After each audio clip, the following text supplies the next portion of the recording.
Hello friends, digital शिक्षा के online class में मैं रमन आप सभी का स्वागत करता हूँ। देखिए, सल्तनत काल बता रहे थे हम आपको, और सल्तनत काल में हमने कुतुबुद्दीन ऐबक और आराम शाह को पढ़ लिया था। अब हम लोग पढ़ेंगे आज इल्तुतमिश को। किसे? इल्तुतमिश। देखिए,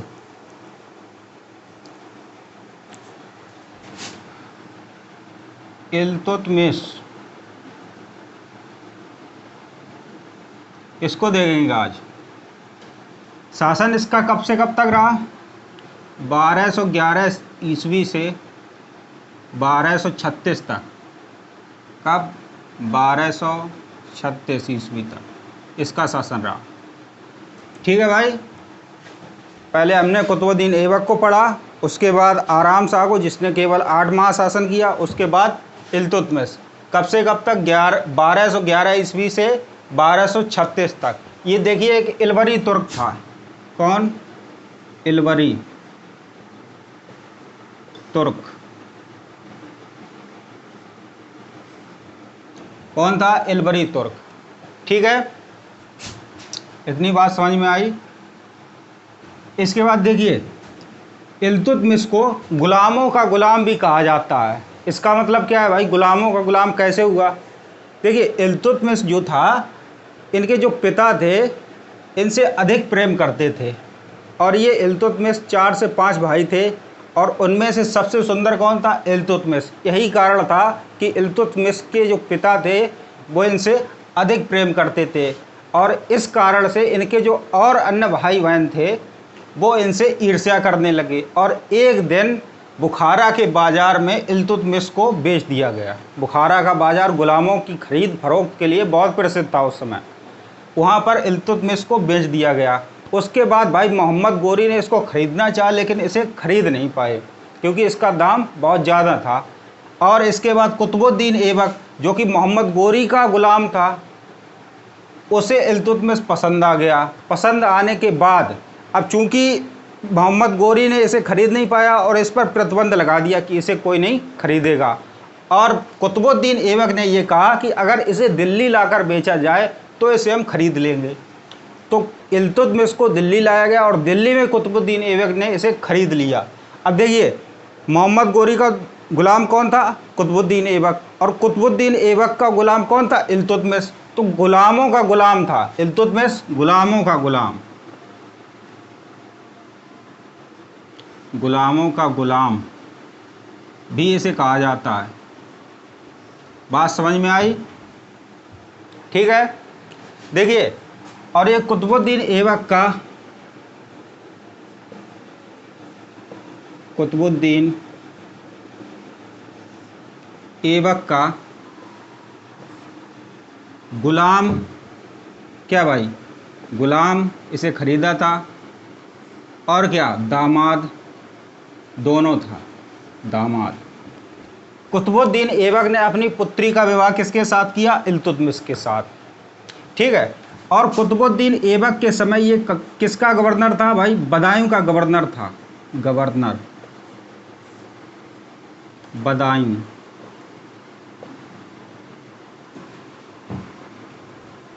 बदायूं बदायूं का गवर्नर था। इतनी बात समझ में आई। इल्तुतमिश एक इलबरी तुर्क था, इसे गुलामों का गुलाम भी कहा जाता है। कुतुबुद्दीन ऐबक का गुलाम और दामाद था। कुतुबुद्दीन ऐबक ने अपनी पुत्री का विवाह किससे किया? इल्तुतमिश से। इल्तुतमिश के समय ये गवर्नर हुआ करता था बदायूं का। ठीक है, आगे बढ़ जाए। किसी कोई दिक्कत बताइए भाई, कमेंट करिए। कोई दिक्कत? देखिए, कुतुबुद्दीन ऐबक ने अपनी राजधानी किसे बनाया था? लाहौर को। उसने लाहौर को केंद्र मानकर शासन किया। और इसके बाद इल्तुतमिश ने राजधानी किसे बनाया? राजधानी दिल्ली को। किसे? दिल्ली को राजधानी बनाया। इसे दिल्ली सल्तनत का वास्तविक संस्थापक कहा जाता है। दिल्ली का, या फिर किसका? गुलाम वंश का भी। दिल्ली और गुलाम वंश का। वास्तविक संस्थापक।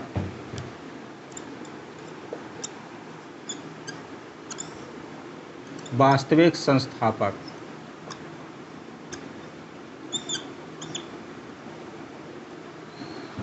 ठीक है, किसी को कोई दिक्कत? देखिए, इसे दिल्ली और गुलाम वंश का वास्तविक संस्थापक क्यों कहा जाता है? क्योंकि कुतुबुद्दीन, इसके कई सारे रीजन। देखिए, कुतुबुद्दीन ऐबक ने अपनी राजधानी किसे बनाया? लाहौर को। उसके बाद इल्तुतमिश हुआ, इल्तुतमिश ने अपनी राजधानी किसे बनाया? दिल्ली को।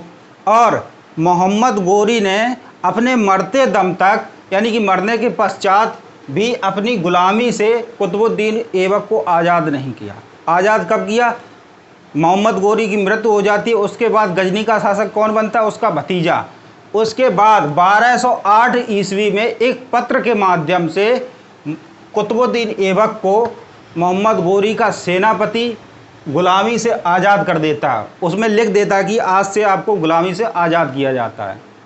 और ये भाई कुतुबुद्दीन ऐबक की मृत्यु के पश्चात ही इल्तुतमिश गद्दी पर बैठा, तो ये तो गुलामी से आज़ाद हो गया था, कोई दिक्कत नहीं। इसीलिए इसे दिल्ली सल्तनत या फिर गुलाम वंश का वास्तविक संस्थापक कहा जाता है। और इसने बहुत सारे काम भी किए, मुद्राएं चलवाई, सैन्य प्रशासन को ठीक किया, टैक्स लगाया, भू राजस्व कर की व्यवस्था की।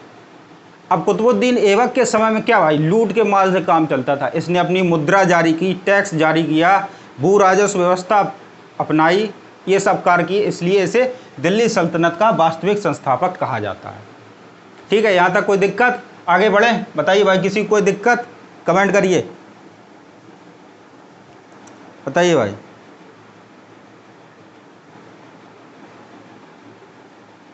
किसी को कोई दिक्कत? देखिए, इसकी उपाधि क्या थी? उपाधि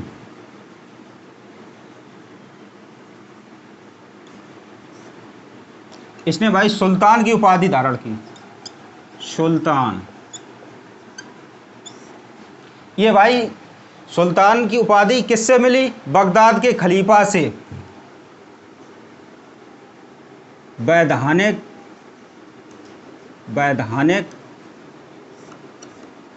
और लिखित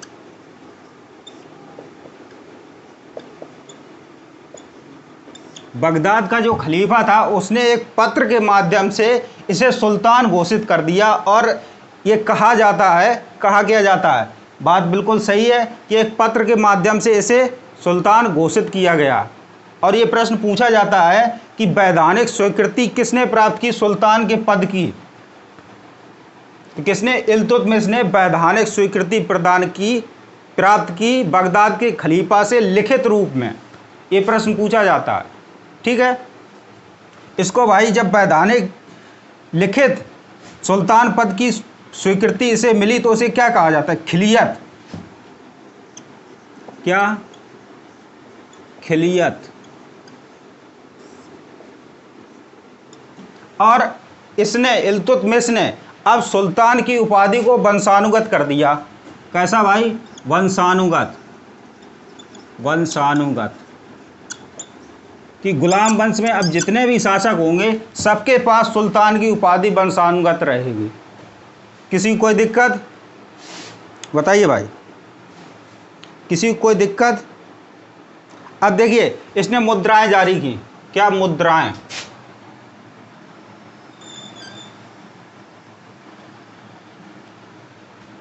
मुद्रा जारी की दो तरह की, एक तो चांदी की और दूसरी तांबे की। दो धातुओं की मुद्राएं जारी की। देखिए, तांबी का जो सिक्का था उसको क्या कहते थे? जीतल। और जो चांदी का सिक्का था उसको क्या कहते थे? बताइए भाई। तांबे का सिक्का जीतल और चांदी का सिक्का, बताइए भाई,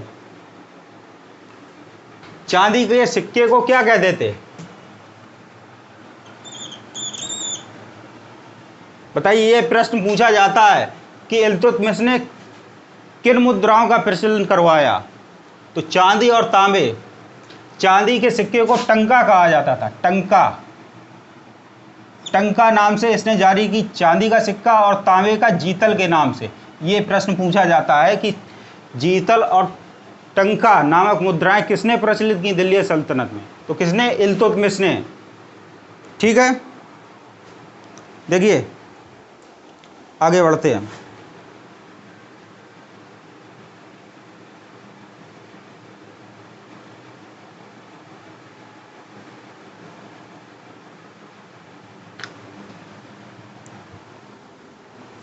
इसने तुर्क ए चहलगानी का गठन किया। किसका भाई? तुर्क ए चहलगानी।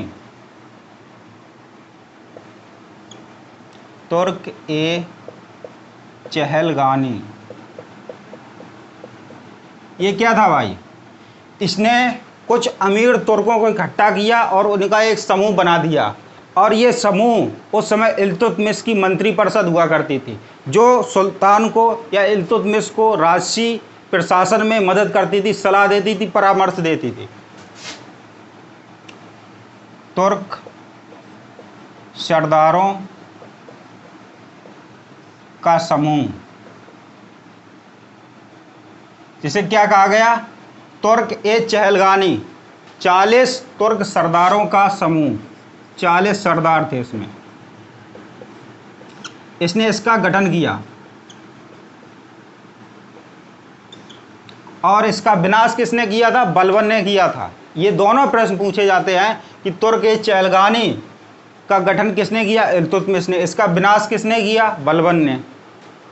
बलबन खुद तुर्क ए चहलगानी का एक सदस्य था और उसने सत्ता में आते ही सबसे पहला कार्य कौन सा किया? तुर्क ए चहलगानी, तुर्क सरदारों का जो समूह था उसका विनाश कर दिया। सबसे पहले इसी को हटाया उसने।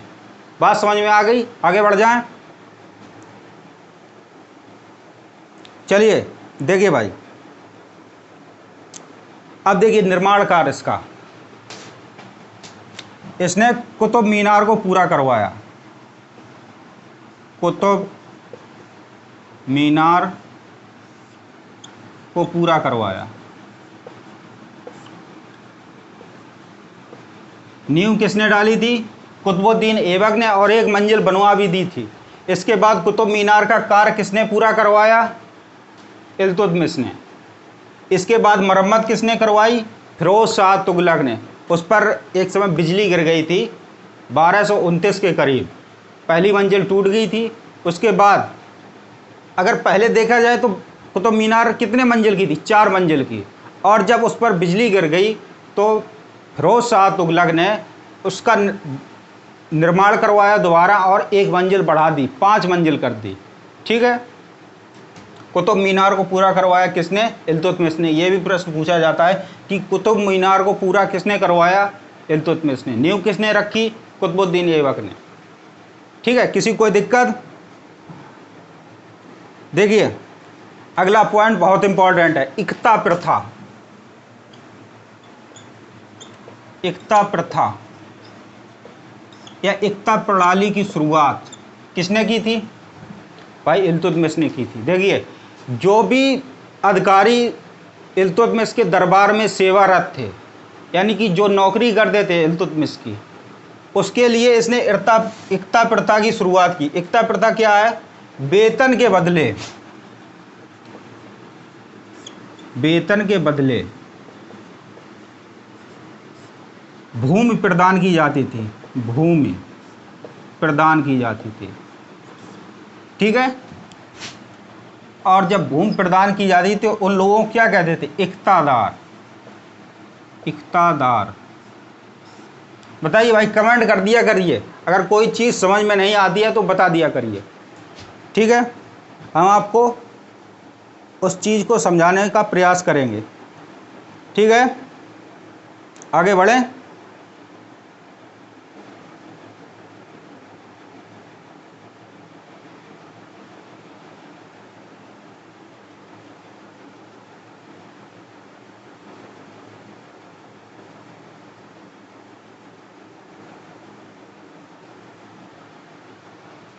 आगे बढ़ जाएं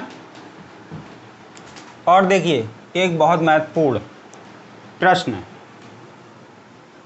मकबरा बनवाने की शुरुआत किसने की थी? मकबरों की शुरुआत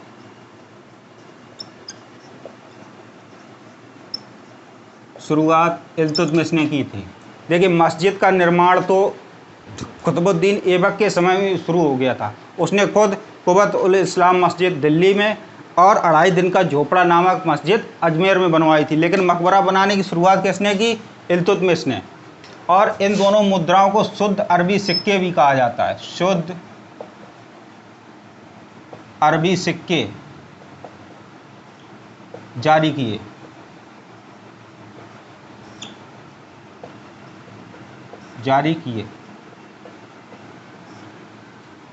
ठीक है, ये सब था इल्तुतमिश के बारे में। अब आगे बढ़ जाएं, इल्तुतमिश से आगे बढ़े भाई, बताइए, कमेंट करिए।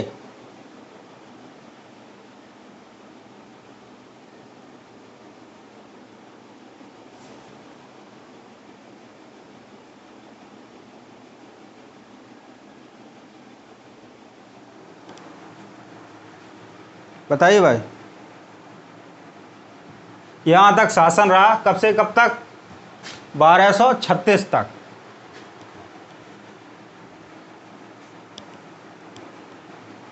देखिए, इल्तुतमिश जो था, इसने अपने जीते जी ये कह दिया था कि मेरा जो उत्तराधिकारी होगा वो मेरी बेटी होगी। कौन? रजिया सुल्तान। लेकिन यहाँ पर जो 40 तुर्क सरदारों का समूह था, 40 दल था, इनको ये बात पसंद नहीं आई और इल्तुतमिश की मृत्यु के पश्चात उन्होंने किसको शासक बनाया? भाई, रुकनुद्दीन फिरोज को। किसको? रुकनुद्दीन फिरोज को। किसको बनाया? रुकनुद्दीन फिरोज को। इसे हटा दिया जाए, फिर आगे हम लोग बात करते हैं।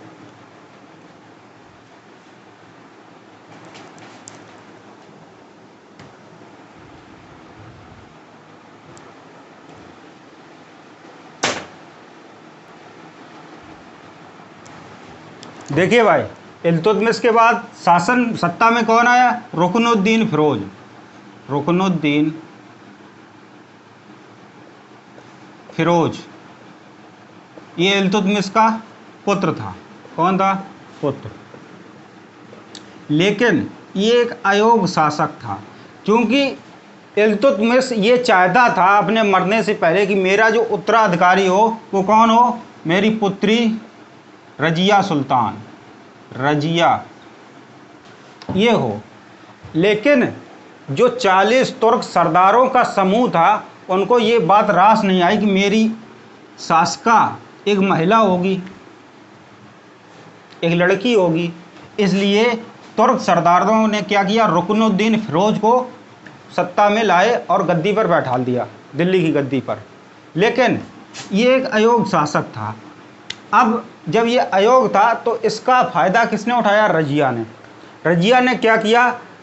दिल्ली की जनता से कहा कि एक अयोग्य शासक है और मैं दिल्ली की हकदार हूँ, दिल्ली की गद्दी की हकदार हूँ, और जनता की मदद से रजिया सुल्तान दिल्ली की गद्दी पर बैठी। देखिए, इसको पढ़ने की ज़रूरत नहीं है, बहुत कम समय तक। देखिए, 1236 में इल्तुतमिश की मृत्यु और 1236 में ही रजिया सुल्तान दिल्ली की गद्दी पर बैठ गई। तो आप समझ सकते हैं कि रुकनुद्दीन फिरोज कितने समय तक शासन में रहा होगा। इसको हटा दिया था रजिया सुल्तान ने। ठीक है, हम लोग पढ़ते हैं रजिया सुल्तान।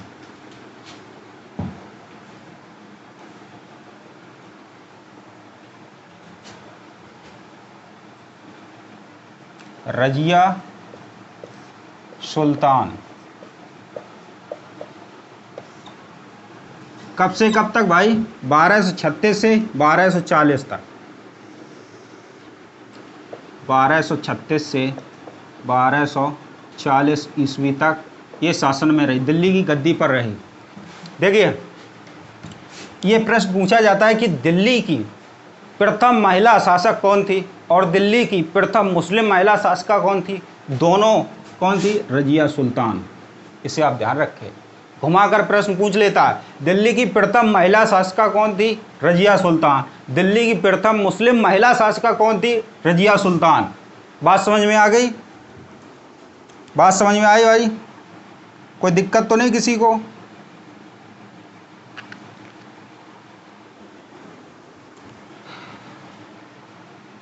दिल्ली की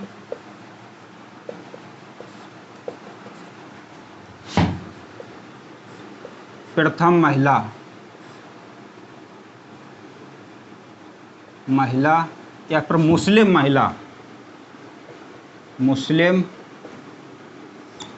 महिला शासिका कौन थी? रजिया सुल्तान। इसने क्या किया भाई? पर्दा प्रथा का त्याग कर दिया। पर्दा प्रथा का त्याग कर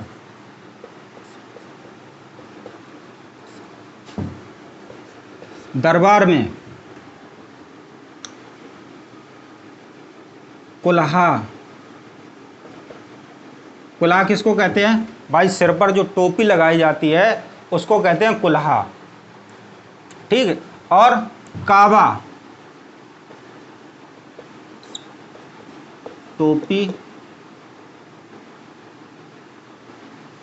टोपी और नीचे जो कोट टाइप का पहना जाता था उस समय उसे कहते थे काबा। ये पहनकर दरबार में खुले मुंह से आने लगी।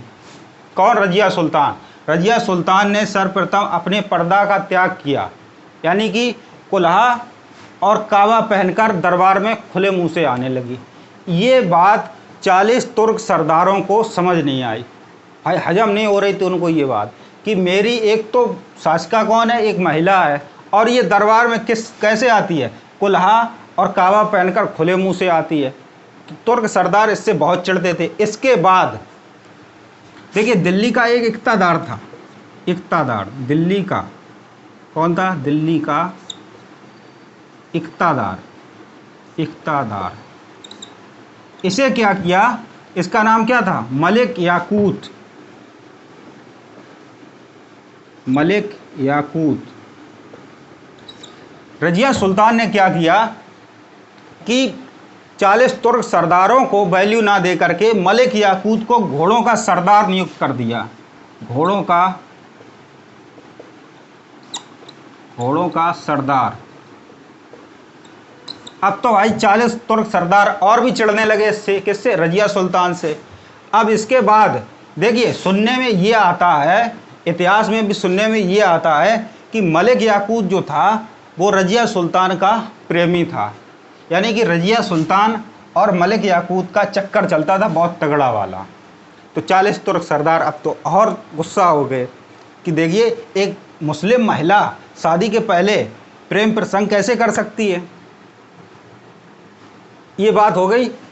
मलिक याकूत और रजिया सुल्तान का आपस में क्या चलता था? अफेयर, प्रेम प्रसंग चलता था। इसके बाद देखिए, एक पंजाब का इक़्तादार था, पंजाब का इक़्तादार। क्या नाम था? अल्तूनिया।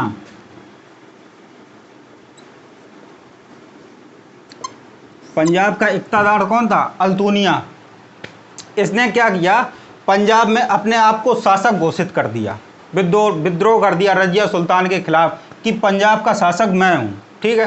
कहाँ का? पंजाब का इक़्तादार था अल्तूनिया। इसने क्या किया? पंजाब में विद्रोह कर दिया रजिया सुल्तान के खिलाफ और अपने आप को शासक घोषित कर दिया। तो रजिया सुल्तान ने यह सोचा कि मैं दिल्ली की गद्दी पर बैठा हूँ, पंजाब भी मेरे अंडर में आता है, लेकिन अल्तूनिया ने अपने आप को शासक घोषित कर दिया। तो देखिए, अल्तूनिया और रजिया सुल्तान के बीच युद्ध होता है। रजिया और अल्तूनिया के साथ इन दोनों के बीच युद्ध होता है। देखिए, शुरुआत में जब युद्ध हुआ तो रजिया सुल्तान अल्तूनिया पर भारी पड़ गई, लेकिन और समय जब बीता तो अल्तूनिया रजिया सुल्तान पर भारी पड़ गया। अब रजिया हारने लगी। जब रजिया हारने लगी तो रजिया ने सोचा कि अब मैं युद्ध हार जाऊंगी। रजिया ने एक चाल चली। क्या? रजिया ने अल्तूनिया से ये कहा कि आप मेरे साथ विवाह करेंगे? तो अल्तूनिया ने मना नहीं किया। अल्तूनिया ने कह दिया कि हाँ, हम विवाह करेंगे। कब? जब रजिया सुल्तान अल्तूनिया से हारने लगी तो रजिया सुल्तान ने अल्तुनिया से कहा कि आप मेरे साथ शादी कर लीजिए, तो अल्तुनिया ने रजिया सुल्तान के साथ शादी कर ली। अब तो भाई 40 तुर्क सरदारों का पारा बहुत गर्म हो गया और ज़्यादा। अब क्या किया 40 तुर्क सरदारों ने कि हरियाणा में कैथल के पास, कहाँ पर, कैथल के पास, कैथल के पास फील्डिंग लगा दी। किसकी? रजिया सुल्तान और अल्तुनिया की, डाकुओं के द्वारा। किसके? डाकुओं के द्वारा रजिया सुल्तान और अल्तुनिया की फील्डिंग लगा दी, और डाकुओं के हमले में रजिया सुल्तान और अल्तुनिया दोनों मारे गए। रजिया की हत्या करवा दी। ये कोई घटना नहीं थी, ये सब काम किसका था? 40 तुर्क सरदारों का। रजिया की हत्या करवा दी, और इधर 40 तुर्क सरदारों ने मलिक याकूत को मार दिया। दोनों खत्म। मलिक याकूत, रजिया सुल्तान और अल्तुनिया तीनों मारे गए। कब भाई? 1240 में। कब? 1240 में। बात समझ में आ गई? ये था रजिया सुल्तान का शासन 4 वर्ष का। ठीक, किसी को कोई दिक्कत बताइए भाई, कमेंट करिए, किसी को कोई दिक्कत है क्या?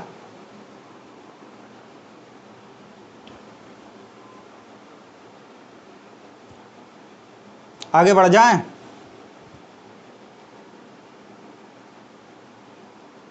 बताइए भाई, आगे बढ़ें?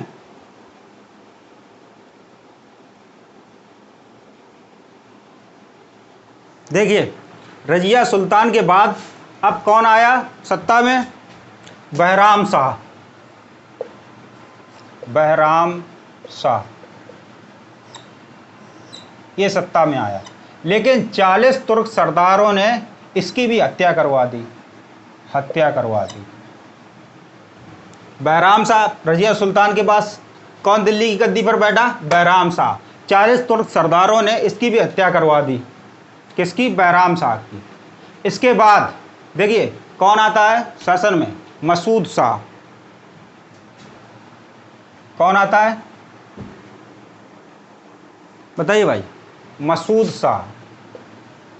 मसूद शाह इसके बाद दिल्ली की गद्दी पर आता है। मसूद शाह को जो 40 तुर्क सरदारों का समूह था, उसमें से एक था इल्तुतमिश का गुलाम। वो सभी गुलाम थे, लेकिन एक वफादार गुलाम था। कौन? बलबन। बलबन ने क्या किया? षड्यंत्र से इसे हटा दिया। किसको हटा दिया? मसूद शाह को षड्यंत्र से हटा दिया। और किसको दिल्ली की गद्दी पर बैठाया? बताइए भाई, किसको? रुकनुद्दीन महमूद को।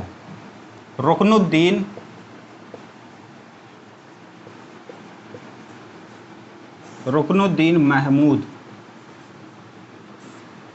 इसे बलबन ने, किसे भाई? बलबन ने मसूद शाह को षड्यंत्र से हटा दिया। इसके बाद बलबन ने किसे सुल्तान बनाया? रुकनुद्दीन महमूद को गद्दी पर बैठा दिया, दिल्ली की गद्दी पर। और अपनी पुत्री का विवाह रुकनुद्दीन मसूद के साथ कर दिया। किसके साथ भाई? रुकनुद्दीन मसूद के साथ विवाह कर दिया, अपनी पुत्री का विवाह। बलबन ने। किसने भाई? बलबन ने।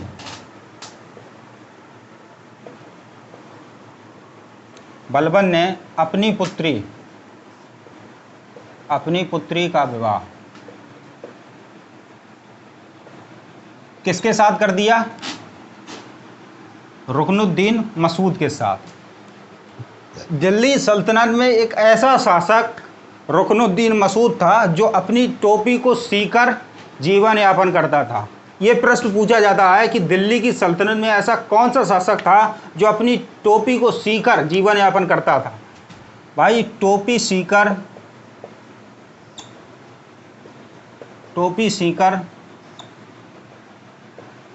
जीवन निर्वाह करता था। कौन? रुकनुद्दीन महमूद। बात समझ में आ गई? अब देखिए, बलबन ने इसे गद्दी पर बैठाया था और अपनी पुत्री का विवाह इसके साथ कर दिया। और ये ऐसा शासक था जो टोपी सीकर अपना जीवन निर्वाह करता था। बात समझ में आ गई? किसी को दिक्कत?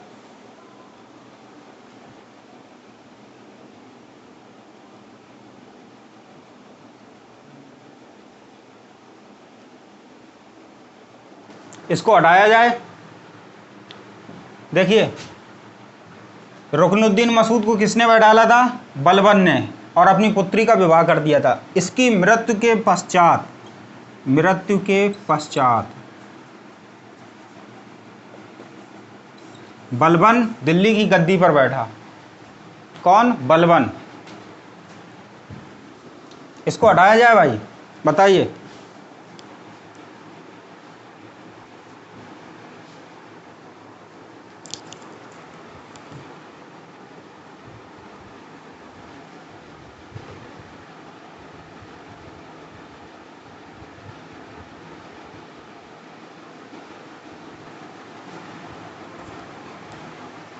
चलिए देखिए भाई, बलबन, ये इंपॉर्टेंट है, यहाँ से कई प्रश्न पूछे जाते हैं। कब बैठा? 1266 में दिल्ली की गद्दी पर। देखिए, इसका मूल नाम क्या था? मूल नाम बहाउद्दीन। क्या था? बहाउद्दीन।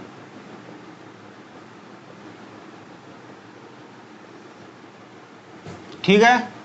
बलबन 1266 ईस्वी में दिल्ली की गद्दी पर बैठा। इसका मूल नाम क्या था? बहाउद्दीन। इसने उपाधि कौन सी धारण की? उपाधि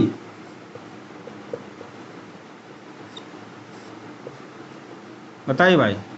उलूग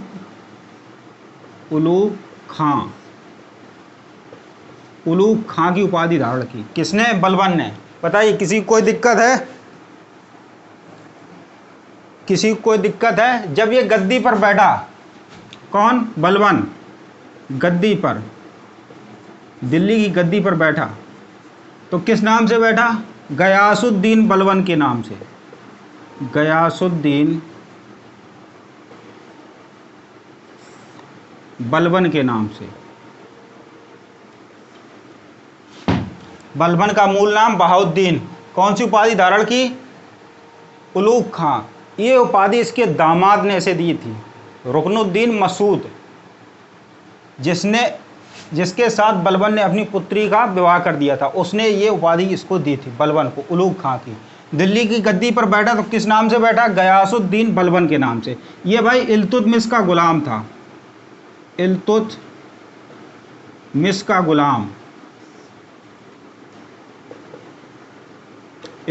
का गुलाम था और 40 तुर्क सरदारों के सदस्यों में से एक था। और जब रजिया सुल्तान की हत्या हुई तो उस हत्या में भी बलबन शामिल था। ठीक है, आगे बढ़े।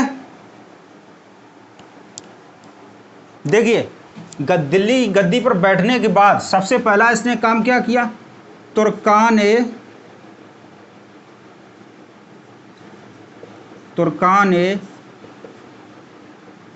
चहलगानी,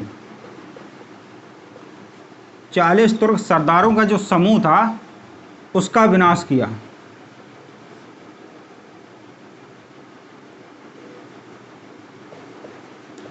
ये स्वयं भी इसका सदस्य था। दिल्ली पर बैठने के पश्चात, दिल्ली की गद्दी पर बैठने के तुरंत बाद इसने क्या किया? 40 तुर्क सरदारों का जो समूह था उसको सबसे पहले ख़त्म किया। ठीक है, जिसका ये खुद भी क्या था? सदस्य था। किसी को कोई दिक्कत? देखिए, इसके शासनकाल में मंगोल आक्रमण हुए और इसने मंगोल आक्रमण को विफल कर दिया। मंगोल आक्रमण को विफल करने में सफल रहा। इसने अपने विरोधियों के प्रति, किसके? विरोधियों के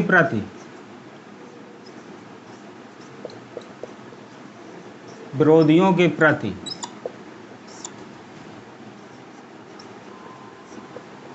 लौह एवं रक्त की नीति अपनाई। कौन सी? लौह एवं रक्त की नीति।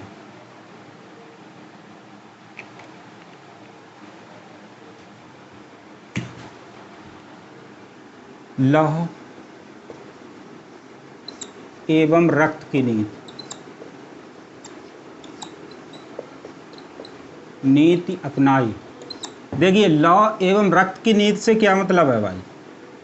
जो इसका विरोध करता था उसके साथ ये बहुत ही कठोर व्यवहार करता था। इसी को कहते हैं लौह एवं रक्त की नीति अपनाना। किसने अपनाई? बलबन ने। ये प्रश्न पूछा जाता है, दिल्ली सल्तनत के किस शासक ने लौह एवं रक्त की नीति अपनाई? तो किसने? बलबन ने। बताइए भाई, आगे बढ़े, किसी को कोई दिक्कत नहीं होनी चाहिए, एक एक चीज स्पष्ट है।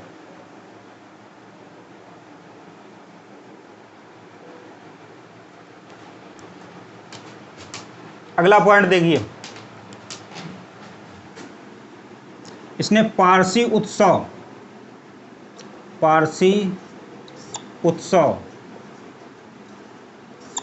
9 वर्ष की, सॉरी क्या, पारसी उत्सव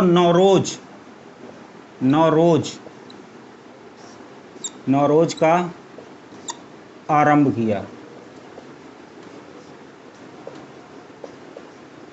भारत में पारसी उत्सव नौरोज की शुरुआत किसने की थी?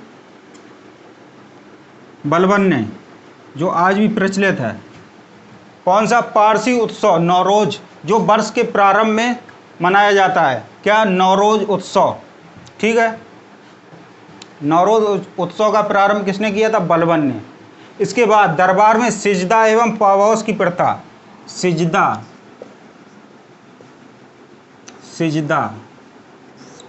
एवं पावौस की प्रथा का प्रचलन किया। भाई, इस प्रथा में क्या है? ये हाथ चूमना और आंखों से लगाना, यही क्या है? सिजदा एवं पावौस प्रथा का प्रचलन किसने करवाया था? बलबन ने। नौरोज उत्सव का प्रारंभ किसने करवाया? बलबन ने। लौह एवं रक्त की नीति किसने अपनाई? बलबन ने। ठीक है, तुर्कान-ए चहलगानी का विनाश किसने किया? बलबन ने। ये देखिए पॉइंट इंपॉर्टेंट है, यही पूछे जाते हैं। लौह एवं रक्त की नीति, तुर्कान-ए चहलगानी का विनाश, नौरोज उत्सव का प्रारंभ, सिजदा एवं पावौस, ये पॉइंट इंपॉर्टेंट है। ठीक है, किसी को कोई दिक्कत? देखिए, इसके दरबार में 2 विद्वान रहते थे। कौन? दरबारी विद्वान।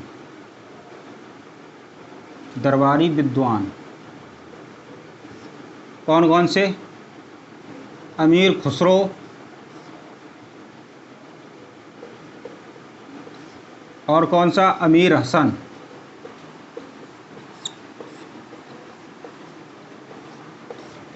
बात समझ में आ गई? आगे बढ़ें? बताइए भाई, आगे बढ़ जाएं? नोट करना चाहें आप नोट कर लीजिए, स्क्रीनशॉट लेना चाहें स्क्रीनशॉट ले सकते हैं।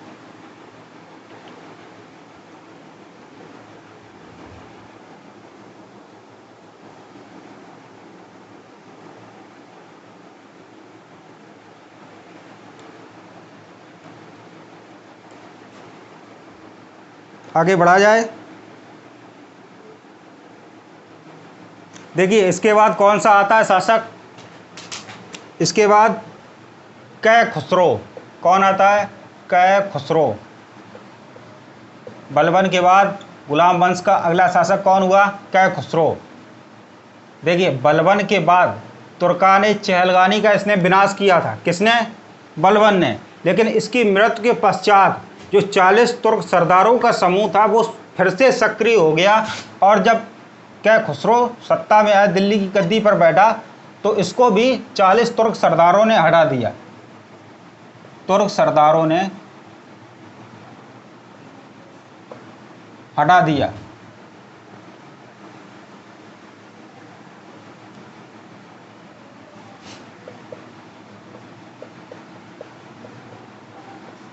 इसके बाद कौन आता है?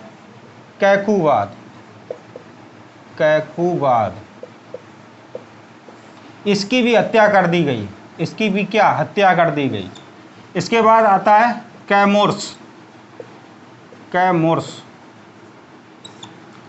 भाई इसके संरक्षण के लिए किसे रखा गया? जलालुद्दीन खिलजी। जलालुद्दीन खिलजी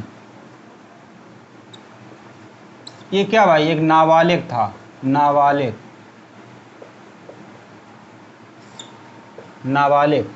इसके संरक्षण के लिए जलालुद्दीन खिलजी को नियुक्त किया गया। और इसके बाद किसके?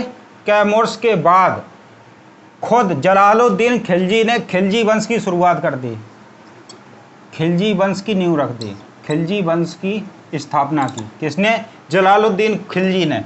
क्योंकि ये कैमोर्स का क्या था? संरक्षक था। और कैमोर्स एक क्या था? नाबालिग था, तब ये गद्दी पर बैठ गया था। इसीलिए जलालुद्दीन खिलजी को इसका संरक्षक नियुक्त किया गया। और फिर इसके बाद किसके? कैमोर्स के बाद जलालुद्दीन खिलजी ने खिलजी वंश की शुरुआत कर दी। यहीं से खिलजी वंश की शुरुआत होती है। किसी कोई दिक्कत? देखिए गुलाम वंश पूरा हो चुका है, जितना भी इम्पोर्टेंट था वो मैंने आपको सब बता दिया। यहाँ से बाहर प्रश्न नहीं आएगा, आप बेफिक्र रहें। और ठीक है, पढ़ते रहें, सारी क्लासें पैड की लगातार लेते रहें, कोई भी प्रश्न बाहर नहीं जाएगा, इस बात का वादा है। कल से स्टार्ट करेंगे हम लोग कौन सा? खिलजी वंश।